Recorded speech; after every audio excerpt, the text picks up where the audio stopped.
تو آپ کے یہ آپ کی تحقیق کا نتیجہ کیا یوں نکلے گا کہ بھائی دیکھیں ایک وقت میں اذا بوئی الخلیفتین فقت الآخر، ٹھیک ہے نا؟ یہ تو پتہ نہیں آپ اس حدیث کو آپ کس طرح لیتے ہیں، اور ویسے وہ بھی اس ایک صورت ریاست. وہ اس صورت میں ہے جب اس کے بیعت کے اوپر اتفاق ہو جائے، تو یہاں تو اتفاق ہی نہیں ہوا۔ ہاں نہیں، میں کہہ رہا ہوں چلے نہیں ہوا تو اس میں اس کا مطلب ہے کہ ان میں سے ایک تو باغی ہے نا ریاست کا، یا امیر معاویہ ہے یا علی ہے، یا دونوں نہیں. آپ پھر یہاں پر وہ سنیوں والا نسخہ لائیں گے کہ نہیں اجتہادی غلطی تھی، ایک کو اجر نہیں نہیں، ملی ہے. میں اجتہادی غلطی والا نسخہ تو بالکل نہیں تسلیم کرتا ہوں۔ مسئلہ یہ تھا کہ نظم اجتماعی برقرار ہی نہیں رہا تھا۔ باغی تب ہوتا ہے جب نظم اجتماعی موجود ہو اور دوسرا اس کو نہ مانے۔ حضرت عثمان کی شہادت کے ساتھ نظم اجتماعی معطل ہو گیا تھا، اب کوئی خلیفہ نہیں تھا۔ اچھا، اور یہ حضرت امیر معاویہ کے خلیفہ بننے تک یہی سلسلہ رہا، جی انارکی اور حضرت، مطلب کوئی یعنی آپ یہ فرما رہے کہ اس دور میں حضرت عثمان کی شہادت سے لے کر امیر معاویہ کے متفقہ خلیفہ بننے تک کوئی خلیفہ نہیں. اسی لیے آپ لوگوں کے ہاں جو ایک تصور ہے کہ خلیفہ راشد میں حضرت علی نہیں آتا، وہ اسی بنیاد پہ. ہاں آپ کہہ سکتے ہیں۔ میں نے اس بحث میں پڑھا ہی نہیں ہوں کہ خلیفہ راشد ہے یا نہیں راشد ہے، میں اس بحث میں پڑھا ہی نہیں ہوں۔ بات یہ ہے کہ وہ خانہ جنگی کا دور تھا، رسول اللہ صلی اللہ علیہ وسلم نے خود اپنے پیشن گوئیوں میں اس کو خانہ جنگی کا دور ہی کہا تھا۔ اور آپ یہ دیکھ لیجئے کہ اگر خلیفہ موجود ہوتا تو جب حضرت معاویہ کی متفقہ بیعت ہوئی ہے تو اس کو عام الجماعہ کا نام کیوں دیا جاتا؟ عام الجماعہ کا نام دیا اس لیے گیا ہے کہ اب اتفاقی بیعت ہوئی ہے، اب نظم اجتماعی قائم ہوا ہے۔ اگر نظم اچھا اس میں اجتماعی پہلے سے موجود تھا تو عام الجماع کہنے کا مقصد ہی نہیں رہتا۔ صحیح. ڈاکٹر صاحب تو اس معاملے میں جمہور اہل سنت کا موقف یہی ہے کہ حضرت علی خلیفہ راشد تھے، امیر معاویہ سے غلطی ہوئی ہے یا وہ اجتہادی غلطی پہ، ایسا ہی ہے؟ ٹھیک. اور آپ یہ لوگوں ان کا کے ہاں موقف یہی. ڈیولپ ہو گیا یہ، جی. یعنی شروع کے ادوار میں ایسی بات نہیں تھی، صحابہ کے ہاں بالکل ایسی کوئی بات موجود نہیں ہے۔ اب اہل سنت جو ہیں، اصل میں ان کا پورا نام ہے اہل سنت والجماعت، جی. اور جماعت سے مراد لیتے ہیں صحابہ، اور صحابہ کا جو موقف ہے اس بارے میں اس کو وہ درخور اتنا ہی نہیں سمجھتے۔ میں اس پر بڑا حیران ہوں۔ نہیں تو پھر اس کا مطلب ہے کہ اس کے اوپر آپ لوگ بہت صحیح اس پہ ہے. یہ دیکھیے بھی صحابہ کا کیا ہے، صحابہ کہہ رہے ہیں ہم نے بیعت نہیں کرنی کسی کی بھی، صحابہ ہوں. کسی کی بھی، پورے جو جماعت صحابہ ہے، سینئر صحابہ اصل میں جو اصل حضور سے تربیت یافتہ ہیں، وہ کسی کی بیعت ہی نہیں کر رہے ہیں، اور وہ قطع عمل کے اوپر عمل کر رہے ہیں کہ وہ سب سے کٹ کٹ کے بیٹھے ہوں، وہ کسی بھی مارکے میں شامل ہی نہیں ہیں۔ آپ یہ فرما رہے ہیں صحابہ گتھم گتھا، یہ تاثر ہے، حقیقت نہیں ہے۔ صحابہ نے گتھم گتھا نہیں ہوئے ایک دوسرے سے، وہ تو معطل ہو کے بیٹھے رہے ہیں کہ جب تک نظم اجتماعی قائم نہیں ہو جاتا اس وقت تک ہم کسی گروہ کا حصہ نہیں بنیں گے۔ یہی حضور صلی اللہ علیہ وسلم کی انہیں تلقین تھی، تاکید تھی کہ تم کسی گروہ کا حصہ مت بننا۔ وہ کسی گروہ کا حصہ نہیں بنے، بیٹھے نہیں تو رہے۔ یہ جو جنگ صفین یا اس کے جمل کے اندر جو قاتل اور مقتول جو بھی تھے، تو آپ یہ فرما رہے کہ وہ صحابہ نہیں تھے، طلقاء تھے. ایک تو بعد میں جو مکے کی فتح کے بعد جو یدخلون فی دین اللہ افواجہ کے لوگ تھے، جس میں امیر معاویہ تو صف اول میں شاید غالباً، یا ان کے والد وغیرہ، تو وہ لوگ تھے یا ان کی اولادیں تھی صحابہ کی مطلب، اور کچھ یہ باغی جی جو ادھر ادھر سے آتے تابعین تھے. تھے، کچھ تابعین تھے وہ اس کے اندر شامل تھے، صحیح. اچھا وہ ٹھیک لوگ ٹھیک تھے۔ ٹھیک. اچھا باقی صاحب اب. صفین میں کا جی جی، صفین کا معاملہ تھوڑا جی. الگ ہے۔ اچھا. صفین کے اوپر میں تو اہل شام کے اوپر زیادتی کی گئی تھی۔ اچھا. وہ یوں کہ حضرت علی جو تھے وہ انہوں نے کہا کہ آپ کو میری بیعت کرنی پڑے گی، انہوں نے کہا کہ ہم آپ کی بیعت نہیں کریں گے۔ وہی مطالبہ تھا کہ آپ یا تو ان کو سزا دیں قاتلوں کو، یا ان کو خود سے علیحدہ کر دیں، ہم ان سے خود نمٹ لیتے ہیں، دونوں صورتوں میں ہم آپ کی بیعت کر دیں گے۔ دوسرا ان کا یہ تھا کہ اگر آپ نہیں ان کو خود سے علیحدہ کرتے تو ٹھیک ہے، ہم سے بھی جنگ نہ کریں، اپنے علاقے میں بیٹھے رہیں، ہم اپنے علاقے میں بیٹھے رہتے ہیں جب تک معاملہ حل نہیں ہوتا۔ حضرت علی نے یہ دونوں باتیں تسلیم نہیں کی اور کہا کہ نہیں، میں تم سے بیعت لینے آ رہا ہوں، اور فوج لے کے آ گئے اور ان کے اوپر حملہ کر دیا۔ تو اب اپنے دفاع میں حضرت امیر معاویہ کو تلوار اٹھانا پڑی۔ اچھا، یعنی یہاں پر آپ یہ یہ ہے فرما رہے ہیں کہ ایک، امیر کوفہ نے امیر شام کے ساتھ زیادتی کی. یعنی چونکہ جی آپ جی کے بقول تو کوئی امیر المومنین خلیفہ تو تھا نہیں، یا تو امیر شام تھا یا امیر کوفہ تھا، ایسا ہی ہے؟ جی بالکل ایسا ہی، یہ دو ٹھیک، امیر کوفہ اور امیر شام تھے، اور امیر کوفہ نے امیر شام کے اوپر حملہ کیا اپنی بیعت لینے کے لیے۔ صحیح۔ اچھا حضرت دیکھیے، جی یہاں پر ایک تاریخ میں اس بارے میں کوئی دو رائے نہیں ہے، یعنی کہ تاریخ میں ایک ہی بات ہے کہ امیر کوفہ نے یعنی حضرت علی نے شام کے اوپر حملہ کیا تھا، شام نے بغاوت نہیں کی، پہل نہیں کی، جنگ نہیں کی۔ اس کے برعکس اہل شام یہ کہتے رہے کہ اگر آپ کو نہیں باغیوں کو علیحدہ کرنا تو پھر آپ اپنے علاقے میں رہیں، ہم اپنے علاقے میں رہیں۔ یہ موقف ہے، تاریخ میں ہوتا ہے نا، روایات میں ہوتا ہے نا، دو دو باتیں ہوتی ہیں، یہ والی بات بھی ہوتی ہے، وہ بات بھی ہوتی ہے لیکن تاریخ حضرت میں۔ علی کا تو جی میں جو جی عرض جی کر آپ رہا ہوں بات ختم۔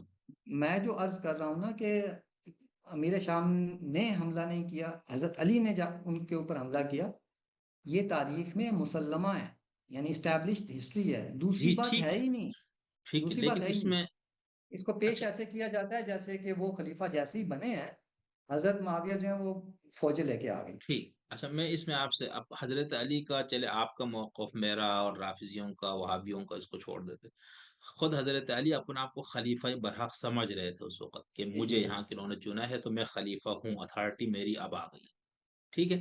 جی ایسے ہی۔ اچھا اب ٹھیک، اب جب ان کو یہ ہے کہ میں جائز خلیفہ اور طریقے سے میں بنا ہوں اور میرے پاس، تو کیا ان کا حق نہیں ہے کہ اگر ایک گورنر باغی ہو جائے تو ان کی لشکر کشی کرے؟ اس میں کیا خرابی ہے؟ دیکھیے، حضرت ابو بکر خلیفہ بنے تو سعد بن عبادہ نے ان کی بیعت نہیں کی تھی، ٹھیک تو ہے، کسی نے سعد بن عبادہ پہ دباؤ نہیں ڈالا کہ آپ بیعت کرو، تو بیعت کے لیے جبر نہیں کیا جا سکتا۔ اگر ایک شخص آپ کی بیعت نہیں کرنا چاہتا تو آپ جبر نہیں کر سکتے۔ نہیں، 7 دن بعد سر الگ ہے نا، وہ تو ایک انفرادی، یہاں تو پورا شام کا ایک بندے کو پچھلے خلیفہ نے پروانہ جاری کر کے اپنے رشتہ داری کی بنیاد پہ یا جو بھی تھا ان کو ادھر گورنر بنا دیا تھا، اور اس کا تو بالکل ایسے قابض ہو کے بیٹھ گئے نا، تو اس کا تو پھر دوسرا خلیفہ اپنا اتھارٹی اختیار کر کے اس کو معزول کر رہے، وہ کہتا نہیں میں نے کرسی نہیں چھوڑنا۔ یعنی اگر صدر مملکت آج زرداری صاحب گورنر سندھ کے لیے کسی کا نام کا پروانہ جاری کرو، ٹیسوری کرنی میں کیسے ہٹوں گا؟ تو بھائی غلطی تو ٹیسوری کی ہوگی نا، کہ مرکز کے حکم کو وہ نہیں مان رہا تو باغی شمار ہوگا۔ تو حضرت آپ علی نے کی جو نقطۂ نظر سے تو یہ ہوگا نا کہ وہ باغی تھے امیر معاویہ۔ دیکھیے، حضرت علی کے نقطہ نظر سے یہ تب ہونا چاہیے تھا کہ انہیں بھی اس بات کا احساس ہونا چاہیے تھا کہ سب لوگوں نے ان کی بیعت نہیں کی ہے، مدینہ میں بھی نہیں کی ہے، ٹھیک ہے کہ وہ اپنے آپ کو برحق خلیفہ سمجھیں، لیکن اس کے ساتھ دوسروں کو یہ مارجن بھی انہیں دینا چاہیے تھا کہ نہیں وہ میں تو یہ دوسرے نہیں کو۔ کہہ، وہ تو میں نے اسی لیے پہلے آپ سے یہ پوچھا نا کہ حضرت علی کے اپنے نگاہ میں یا ان کے نقطۂ نظر سے وہ اپنا آپ کو خلیفہ برحق سمجھ رہے تھے، اس تناظر میں یہ سوال اٹھا رہا ہوں، تو یہ تو بات کی بات نہیں جو آپ فرما رہے کہ نہیں ان کو یوں کرنا چاہیے تھا یا وہ ایسا میں تو یہ کہہ رہا ہوں اگر ہم اس کو مان لیتے، یعنی آپ بھی اگر اس کو مان لیتے کہ حضرت علی جائز خلیفہ تھے اور ایک گورنر نے ان کو جب معزول کیا گیا تو اس نے کہا میں نے نہیں ہٹنا، تو اس صورت میں کیا یہ امیر معاویہ کو چھوڑ دیتے ہم شیان معاویہ والے یا دوسرے شرط اس کو وہ نہ جذبات کے لے لیں، تو لیکن ہم کسی اور کا لے لیتے چلے، تو اگر وہ گورنر کہتا نہیں میں نے ٹھیک ہے کہ دارالحکومت سے مجھ پہ پروانہ ہے میں نہیں ہٹوں گا، تو یہ صحیح ہوتا رویہ؟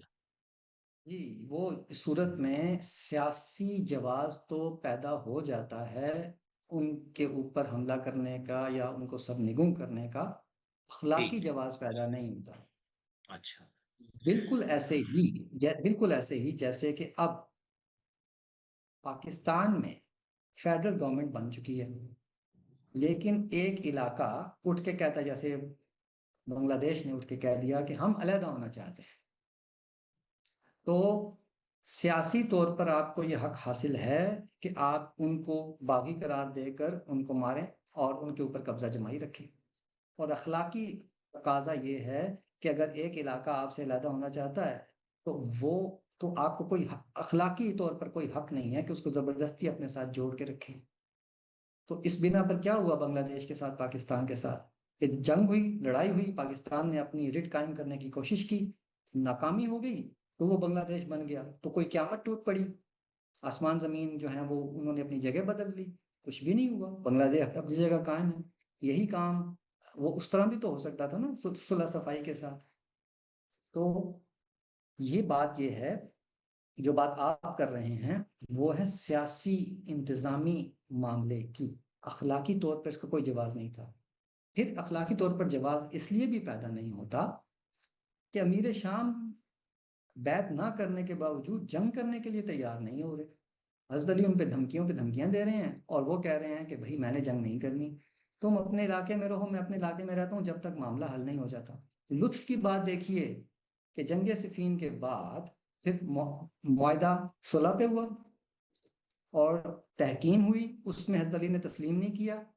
اس کے بعد پھر حضرت علی نے دوبارہ جنگ کا جب اعلان کیا تو اب حضرت معاویہ نے مکمل اور مسلسل ان کے ساتھ جنگیں کر کے ان کو اپنے علاقے میں محصور کر کے رکھ دیا، صرف ایک کوفہ اور یہ بصرہ ان کے پاس رہ گئے تھے۔ اس وقت جب کہ حضرت معاویہ کے بالکل ہاتھ میں تھا کہ جب چاہیں ان کی حکومت کو ختم کر دیں، حضرت معاویہ نے پھر صلح کی آفر کر دی اور 40 ہجری میں پھر صلح ہوئی۔ اور صلح میں کیا طے ہوا کہ حضرت علی اپنے علاقے میں رہیں گے، حضرت معاویہ اپنے علاقے میں۔ تو جنگوں کے بعد پھر اسی نتیجے پہ پہنچے نا۔ تو اس دور میں حضرت علی نے جب یہ آخری معاہدہ ہو تو امیر معاویہ نے پھر بیعتیں لینے شروع کر دی امیر المومنین ڈکلیئر کر کے، یا ابھی بھی وہ نہیں گورنر ہی کی حیثیت سے تھے؟ نہیں، علی وہ کا تو یہاں تھا نا۔ امیر شام ہی کہلاتے تھے جب تک کہ حضرت علی کی شہادت نہیں ہو گئی۔ جیسی صحیح، ان کی شہادت ہوئی اس کے بعد لوگوں نے پھر ان سے بیعت خلافت لینے کی باتیں شروع کر دی تھی۔ ٹھیک ٹھیک۔ اچھا، اب ہم آتے ہیں یزید پہ۔ سوری، بات لمبی ہو گئی لیکن یہ شاید ضروری تھا، یہ پورا پس منظر ہوگا تو پھر ہم ادھر پہنچیں گے۔ تو آپ کی تحقیق کے مطابق یزید کے حوالے سے جو جمہور سنیوں کا یا شیعوں کا اتفاقی جو تصویر ہمارے سامنے آتی ہے، اس سے آپ اتفاق کرتے ہیں، یا آپ کہتے نہیں وہ بس جس طرح کے صحابہ کی اولاد ہے اس دور میں اچھے برے یعنی کچھ برائیاں بھی تھی، معصوم تو ظاہر سی بات نہیں ہے، لیکن مجموعی لحاظ سے ان کے اندر وہ تمام صفات جو ایک مسلم حکمران یا ایک اسلامی ریاست کے سربراہ کے اندر ہونی چاہیے، وہ صفات اس کے اندر تھی؟ کس طرح کی شخصیت آپ کے ذہن میں یزید کی؟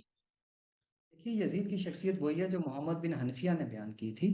انہوں نے کہا کہ میں نے اسے نماز کا پابند، سنت کا پیرو اور مسائل پوچھنے والا پایا۔ اور تو وہ ایسے ہی تھے۔ پھر وہ حج جو ہے حج کیا کرتے تھے مسلمانوں کے ساتھ۔ یزید جو تھا وہ حج بھی کیا کرتا تھا مسلمانوں کے ساتھ۔ اور جب یزید آیا ہے تو اس نے لوگوں کے وظائف میں اضافہ کر دیا، یعنی حضرت معاویہ بہت فیاض تھے، بہت زیادہ وظائف دیا کرتے تھے، تو یزید نے لوگوں کے وظائف میں اضافہ کر دیا۔ تو ہر طرح سے پھر دوسری سب سے اہم بات یہ کہ میرے لیے اس کی اتنی اہمیت نہیں ہے کہ یزید کی شخصیت کیسی تھی، میرے لیے اس بات کی اہمیت ہے کہ تمام صحابہ نے اس کے ہاتھ پہ بیعت کر لیے تھے۔ تو اب بات ختم ہوگی۔ نہیں، یہ تو وہی مودودی صاحب والا قول آ گیا نا کہ کسی نے ان سے کہ بھائی جب صحابہ نے بیعت کی تو اس دونوں کو، بھائی جب حسین نے بیعت کی تو صحابہ نے کیوں بیعت کر لی؟ بھائی دیکھیں نا، اگر ہم آپ یہ فرما رہے کہ یزید کی شخصیت صاحب کو سروکار نہیں ہے، بھائی یہ تو سو ہے ہم جب بالکل سیکولر یا لبرل یا بالکل الحادی نقطۂ نظر سے کسی حکمران، ٹھیک ہے وہ اس طرح کی گناہوں میں مصروف ہے، لیکن اجتماعی نظام وغیرہ کے لیے ٹھیک ہے، لیکن ہم اس وقت مذہبی بنیادوں پہ بات کر رہے ہیں نا، اس کے اندر آپ کے نزدیک کوئی کوالٹیز مطلوب نہیں ہے مسلمان حکمران کے لیے؟ نہیں نہیں، مطلوب ہیں، مطلوب ہیں۔ کسی کو کسی فاسق و فاجر کو جو ہے وہ نہیں بننا چاہیے، لیکن نظم ٹھیک ہے، اجتماعی کی جو اہمیت ہے اس میں کریکٹر سے زیادہ نظم اجتماعی کا قائم ہونا ضروری ہے۔ یہی وجہ ہے ٹھیک ہے، کہ رسول اللہ صلی اللہ علیہ وسلم نے فرمایا کہ اگر تم پر ایک حبشی کالا نک کٹا غلام جس کا سر منقے کی طرح ہو، وہ اگر امیر بنا دیا جائے تو تم لوگوں نے اس کی ہاں اطاعت لیکن کرنی حضور ہے۔ نے اس اس حضور میں نے یہ حضور نے بھی یہ فرمایا۔ فرمایا ہوتا کاش کہ کوئی بد کردار فاسق فاجر محرمات کو حلال کرنے والا ممبروں کو پہ ناچنے والا اور یہ زنا کرنے والا یہ اس تم پر مسلط ہو جائے، تو یہ تو نہیں کہا نا آپ نے، ایک یہ کہا بھائی یہ ظاہری شخصیت وغیرہ کو نہیں دیکھو نا، بٹ ٹھیک ہے وہ حکمرانی کا اس اہل ہے کے تو علاوہ یہ نہیں۔ اس کے علاوہ بھی آپ نے فرمایا کہ اچھا، اگر تم ان میں کچھ برائیاں دیکھو تو صبر سے ہاں کام ٹھیک ہے، لینا۔ چلے اگر ٹھیک ہو وہ گیا۔ ہاں اگر وہ تمہارے حق ماریں تب بھی صبر سے کام لینا، اور تم پر لوگوں کو ترجیح دیں تب بھی صبر سے کام لینا۔ ایک روایت میں تو یہ ہے کہ تمہاری پیٹھ کوڑوں سے ماریں تب بھی صبر سے کام لینا۔ جب تک کہ وہ کھلم کھلا کفر بواہ کا ارتکاب نہ کر ارتکاب لیں نہ یا تمہیں معصیت خدا کی معصیت کا حکم نہ دیں، اس وقت تک ان کی اطاعت کرنی ہے۔ تو ہمارے تو ہم رسول اللہ نے یہ نظم اجتماعی کی اتنا اہمیت ہے، اس کی اہمیت کو بہت انڈر مائن کر دیا گیا ہے چھوٹی نہیں، ہم چھوٹی اس پہ باتوں چلو کے بات میں اوپر۔ جاتے ہیں نا ابھی، یعنی میں ہم، صرف یزید، یعنی آپ کے نظر یزید اس طرح سے تصویر کشی جو کی گئی آپ اس کو نہیں مانتے؟ وہ ٹھیک آدمی تھا، نیک تھا، باقی گناہوں کی غلطیاں جو جس طرح خلفاء باقی جو حضرت عمر حضرت ابوبکر یہ کسی اور انسان سے ہو سکتی تھی، اس طرح کی غلطیاں ہوتی تھی، ایسا بہت گندا بندہ نہیں تھا، یعنی جو بنایا گیا جی جی فاجر بالکل، چلو میں یوں کہتا ہوں فاسق فاجر نہیں تھا آپ کی نظر میں یزید، جی جی بالکل، ایسا ہے؟ فاسق فاجر بالکل نہیں تھا۔ اس کے اوپر جتنے بھی ٹھیک، الزامات ہیں وہ واقعہ کربلا کے بعد مدینہ میں جو تھا، جو اٹھنے والی سیاسی تحریک تھی اس نے لگائے تھے۔ یزید کی شخصیت کے اوپر نہ تو حضرت حسین کی طرف سے کوئی چیز منقول ہے اور نہ اہل کوفہ کی طرف سے کوئی چیز منقول ہے۔ جب جو انہوں نہیں نے پھر حضرت تو حسین حسین کو سے تو خطوط بہت لکھے کچھ ہیں، موجود ہے، وہ نہیں سب نہیں، حضرت جھوٹی ہے۔ حسین، حضرت حسین کی طرف سے یزید کی شخصیت کے بارے میں کوئی بات منقول نہیں ہے۔ نہیں نہیں سر، ایسا نہیں، جی بالکل، یہ مطلب حقیقت ہے۔ آپ یہ فرما رہے کہ مصادر اولیہ میں نہیں ہے، یا بالکل یعنی جو بھی مصادر بعد کی بھی اولیہ میں، تاریخ؟ ہاں یہ مصادر ہے، میں نے اولیہ کہا کی بات کر رہا ہوں، وہاں پہ کچھ بھی نہیں ہے، یزید کا تو ذکر ہی نہیں ہے۔ ان اچھا، کو اس سے مسئلہ ہی نہیں تھا یزید سے، حضرت حسین کو۔ حضرت حسین تو پہلے سے یہ سب کچھ کرنا چاہتے تھے، یزید کی ٹھیک، شخصیت سے حضرت تو حسین نے کوئی ذکر ہی نہیں کیا۔ اچھا، جو کوفیوں نے خط لکھے ہیں حضرت حسین کو اس میں یزید کی شخصیت کا کوئی ذکر ہی نہیں ہے۔ صحیح، تو بہرحال یعنی اب خلاصہ کلام یہ ہو کہ یزید جب ایک مسلمان حکمران ہونے کی حیثیت سے جو مطلوبہ صفات تھی ان کے اندر موجود جی تھی، اور وہ فاسق فاجر موجود بندہ نہیں تھا، اور جو نہیں تھا۔ عام جو اہل سنت کے ہاں اور شیعہ تمام کے ہاں جو ایک تصویر ان کی ہے، آپ ان سے اتفاق نہیں فرماتے۔ اچھا، اب ہم آتے ہیں اس کے اوپر کہ حضرت امام ابو حنیفہ اہل سنت میں سے جو امام حسین کے اس اقدام کو اس بنیاد پر صحیح سمجھتے تھے کہ فاسق تھا یزید، اب ابو حنیفہ تو بہت بات کا بندہ تو نہیں ہے نا حضور، یعنی اسی حنیفی ان کو تابعین میں شمار کرتے، لیکن تبع تابعین پہ تو کسی کو اختلاف نہیں ہے، امام اعظم ابو حنیفہ تو وہ تو اس بنیاد پہ اس کو بالکل صحیح سمجھ رہے تھے۔ میں ابھی اس پہ آؤں گا کہ حسین کیوں یہ سارا کچھ کیا، لیکن میں صرف اس بنیاد پہ کہ یہاں پر سنیوں کا جو سب سے بڑا امام ہے وہ یزید کے فاسق ہونے پر کم سے کم ان کو شرح صدر ہے۔ اور مولانا غلام رسول سعیدی صاحب نے شرح صحیح مسلم میں جہاں اس پہ اس کی تو وہاں وہ انہوں نے لکھا ہے کہ ہمارے سنی کچھ علماء کو یہ ہوا کہ بھائی فاسق بھی ہو تو بھی اس کے خلاف آپ خروج نہیں کریں گے نظم اجتماعی کو برقرار رکھنے کے لیے، تو اس سے بچنے کے لیے چونکہ حسین صحابی ہے اور صحابی کو آپ نے ہر صورت میں بچانا ہے، یزید بہرحال تابعی ہے، تو وہ کہتے ہیں پھر ہمارے کچھ اہل سنت علماء نے یزید کی تکفیر کی، تو وہ کہتے ہیں یہ غلط ہے، امام اعظم ابو حنیفہ فسق کی بنیاد پر بھی حکمران کو معزول کرنے کی تحریک چلانے کے حق میں تھے یا اس کو ہٹانے کے حق میں تھے، تو اس میں آپ یہ فرما رہے کہ ابو حنیفہ سے بھی کا موقف بھی ٹھیک نہیں ہے، مطلب ان کو سمجھ میں نہیں آیا یا وہ بھی غلط کوڈ ہوا ہے؟ میں نے باقاعدہ اس بات کو ایک اصول کی حیثیت میں اپنے کتاب کے جو بن جائے گی کتاب، اس کے مقدمے میں لکھا ہے کہ جو متخصصین فی العلم ہوتے ہیں، ہوں، اسپیشلائزڈ ان ایجوکیشن، ان کی سیاسی اور سماجی آرا معتبر نہیں ہوتی۔ یعنی امام ابو حنیفہ کو آپ فرما رہے کہ ان کی رائے یہاں پر معتبر نہیں ہے؟ جی بالکل، یہ جو اہل علم ہوتے ہیں جو اپنی فیلڈ کے بہت ماہر ہوتے ہیں، چاہے وہ محدث ہیں، مفسر ہیں، یا ڈاکٹر ہیں، انجینئر ہیں، فزسٹ ہیں، کیمسٹ کیمسٹ ہیں، تو یہ جو لوگ ہوتے ہیں یہ ان کا ایک خاص قسم کا مزاج ہوتا ہے، پڑھنے لکھنے والا، تحقیق کرنے والا، کتابوں میں رہنے والا، یہ مثالیت پسند ہوتے ہیں، آئیڈیلسٹ ہوتے ہیں، رومانٹک ان کا مزاج ہوتا ہے، رومانٹسزم کو پسند کرتے ہیں، اور تخیل ان کا زیادہ ہوتا ہے۔ اسی وجہ سے یہ تعلیم میں، علم میں اور اپنی چیزوں میں اچھے ہوتے ہیں فلسفی، اور یہ لوگ ان کی سیاسی اور سماجی آرا یہ نامعتبر ہوتی ہیں۔ آپ کسی بھی چلے جائیں، آپ کسی بھی اچھے جو صحیح اپنی فیلڈ کا لائق ڈاکٹر ہے، اس سے اگر آپ سیاست کے موضوع پہ بات کریں تو آپ کو پتہ لگے گا کہ اس کو تو الف بے بھی نہیں پتا علی سیاست کے بارے میں۔ اسی طریقے سے آپ کسی محدث مفسر کے پاس چلے جائیں، اس سے پوچھ لیں پاکستان کی سیاست کے بارے میں، جو اچھا اپنے فیلڈ لیکن کا لائق آدمی ہو، ٹھیک ہے، ہوں، اس سے آپ پوچھ لیں کہ پاکستان کی سیاست کے بارے میں آپ، ابھی جو ہمارے علماء کے سیاسی بیانات آتے ہیں نا، جو صحیح اپنی فیلڈ کے امام مانے جاتے ہیں، ان کی بات کر رہا ہوں، ان کے بیانات پڑھ کے ہمیں ہنسی آتی ہے، لوگ مذاق اڑاتے ہیں کہ یہ کس قسم کے بیانات جاری کر رہے ہیں، تو اس نہیں کا وہ مطلب ٹھیک ہے، یہ ہے لیکن کہ ہر لیکن زمانے آپ کے لوگ ایسے ہی ہوتے ٹھیک، ہیں جی۔ لیکن آپ امام ابو حنیفہ جو ہے نا وہ ڈاکٹر نہیں تھے نا، میڈیکل کا کوئی انہوں نے وہ نہیں کیا تھا نا، وہ حکیم حکمت کی محدثین فی دوائیاں العلم بیچتے تھے۔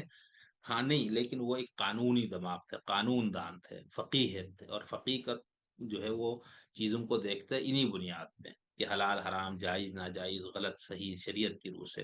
تو ان کے سامنے یزید کی شخصیت موجود ہے جس کے اندر ان کو یہ لگ رہا ہے کہ وہ فاسق ہو گیا تھا، کافر تو نہیں ظاہر ہوتا ہے، تو فسق کی بنیاد پہ ان کی معزولی بنتی تھی۔ تو یہاں پر آپ کو اتنی بڑی مثالیں لا کے یزید کو بچانے کی میرے خیال سے نہیں ضرورت ہے نا، کہ آپ اس میں ابو حنیفہ بیچارے کو بالکل ہی آپ جو ہے نا ڈاکٹر نہیں، میں یہ نہیں کہہ رہا، میں نے عرض کیا کہ متخصص فی العلم جو ہوتے ہیں ہاں ٹھیک ہے، لیکن وہ وہ وہ سیاسی زمینی حقائق، سیاسی اور سماجی حرکیات کو نہیں سمجھ سکتے۔ ابو حنیفہ تو یہ کہہ ہی نہیں رہے نا کہ میں زمینی حقائق، وہ یہ کہہ رہے کہ فسق، یعنی وہ شرابی کبابی بد کردار بندہ تھا، فاسق تھا، وہ یہ نہیں کہہ رہے کہ اس نظم اجتماع میں یوں ہوگا، وہ سب ان کو پتا ہے ابو حنیفہ کو، لیکن وہ یہ کہہ رہے کہ میں مثال کے طور پر آپ فقیہ ہونے کے ناطے میں آپ سے پوچھتا ہوں کہ اب فلانا شخص جو ہے وہ حکمران ہے آپ کا جو بھی ہے، تو بھائی اس کے اندر یہ سارے خراب، اور آپ کو بھی واضح ہو جائے کہ اس کے اندر، تو آپ یہ کہیں گے فاسق آدمی ہے۔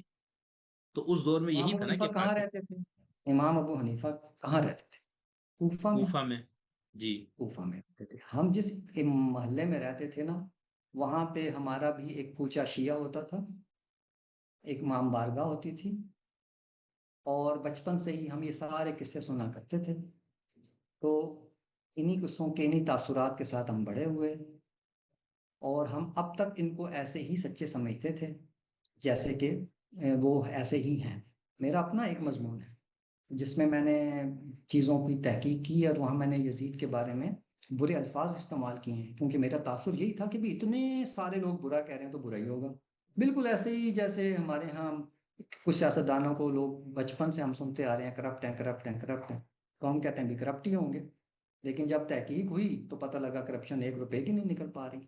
یہی معاملہ جب تحقیق میں ہم گئے ہیں تو پتہ لگا کہ اس کو جو یزید کا فسق ہے، اس کی پہلی خبر کب آئی ہے؟ پہلی خبر واقعہ حرہ سے پہلے آئی ہے،